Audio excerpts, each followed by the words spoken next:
સાવલીમાં નવીન ગટર લાઇન તેમજ રિપેરિંગ કામનું ખાતમુહૂર્ત સ્થાનિક ધારાસભ્યના હસ્તે કરાયું। વડોદરા જિલ્લાના સાવલી નગરમાં વર્ષો પૂર્વે ભૂગર્ભ ગટર લાઇનનું કામ કરાયેલ હતું, પણ સમય જતાં નગરમાં વારંવાર અનેક વિસ્તારોમાં ગટર ઉભરાતા ગંદકી જેવા અનેક પ્રશ્ન હતા, જેની રજૂઆત સ્થાનિક ધારાસભ્ય દ્વારા રાજ્ય સરકારને કરાતા જરૂર હોય ત્યાં ભૂગર્ભ ગટર લાઇન નવીન અને રિપેરિંગ કામ માટે ₹15 કરોડ ઉપરાંતની ફાળવણી કરાઈ હતી, જેનું ખાતમુહૂર્ત ધારાસભ્ય કેતન ઇનામદારના હસ્તે જિલ્લા પંચાયત સદસ્ય મીનાબેન પરમાર, સાવલી નગરપાલિકા ચીફ ઓફિસર પ્રમુખ હર્ષ પટેલ, ઉપપ્રમુખ ચેતન દવે સહિત નગરપાલિકા સદસ્યો, નગરજનોની ઉપસ્થિતિમાં ખાતમુહૂર્ત કરાયું। આ પ્રસંગે ધારાસભ્યએ રાજ્ય સરકારે રાજ્યની સેટેલાઇટ ટાઉન યોજનામાં 5 ગામોની પસંદગી કરાઈ છે, તેમાં વડોદરા અર્બન ડેવલપમેન્ટ ઓથોરિટી હેઠળ સાવલી નગરપાલિકાનો સમાવેશ કરાયાની જાહેરાત કરાતા નગરજનોમાં ખુશીનો માહોલ સર્જાયો હતો અને ધારાસભ્યએ આવતા સમયમાં નગર વિકાસના કામોને વેગ મળશે, જે માટે રાજ્ય સરકારનો આભાર વ્યક્ત કર્યો હતો। આશા ન્યૂઝ ગુજરાતી રિપોર્ટર સૈયદ મુસ્તાક અલીની રિપોર્ટ, સાવલી।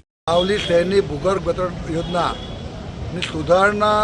તેમજ નવીન ગટર લાઇનના કામકાજનો ખાતમુહૂર્ત પ્રસંગ છે। નગરપાલિકાના પ્રમુખ હર્ષ પટેલ, નગરપાલિકા ઉપપ્રમુખ ચેતન દવે, નગરપાલિકાના ચીફ ઓફિસર, નગરપાલિકાના સદસ્યો, ગામના સૌ આગેવાન મિત્રો, વડીલો, યુવાનો, માતાઓ, બહેનો પણ ઉપસ્થિત રહ્યા અને ખાસ કરીને ગુજરાત સરકારનો આ પ્રસંગે હું આભાર માનીશ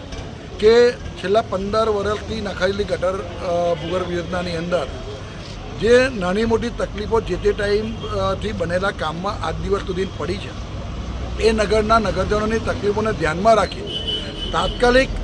ફરી 15 કરોડ જેવી માતબર રકમ નગર માટે સરકારે જ્યારે ફાળવી ત્યારે હું સરકારનો ખૂબ ખૂબ આભાર માનીશ। અને આ કામ જે પ્રમાણે છે એ પ્રમાણે એનો એસટીપી પ્લાન્ટ, એના ગટર લાઇનમાં જે નવીન ગટર લાઇન છે એ પણ, તેમજ જૂની ગટર લાઇનમાં જ્યાં જ્યાં તકલીફ છે ત્યાં જૂની ગટર લાઇનને ત્યાં કાઢીને નવી ગટર લાઇન નાખવા માટેની પણ યોજના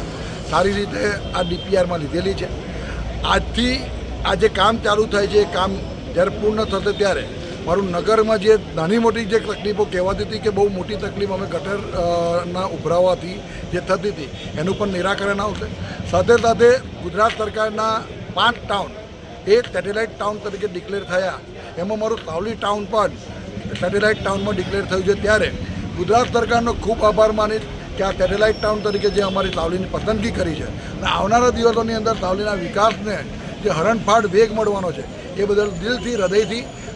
નગરપાલિકાના તમામ મતદાતાઓ વતી, નગરપાલિકાના સૌ નાગરિકો વતી અને સાવલી તાલુકા, ડેસર તાલુકાના નાગરિકો વતી હું ગુજરાત સરકારનો આભાર માનું છું। ફરી એક વખત આજના આ કાર્યક્રમમાં હું શુભેચ્છાઓ આપું છું અને આ જે કામ છે એ કામ સારી રીતે ગુણવત્તાભેર થાય અને આવનારા વર્ષોની અંદર ગામના પ્રજાના જે આ પ્રશ્ન જેનું નિરાકરણ આવે એવી અપેક્ષા રાખું છું।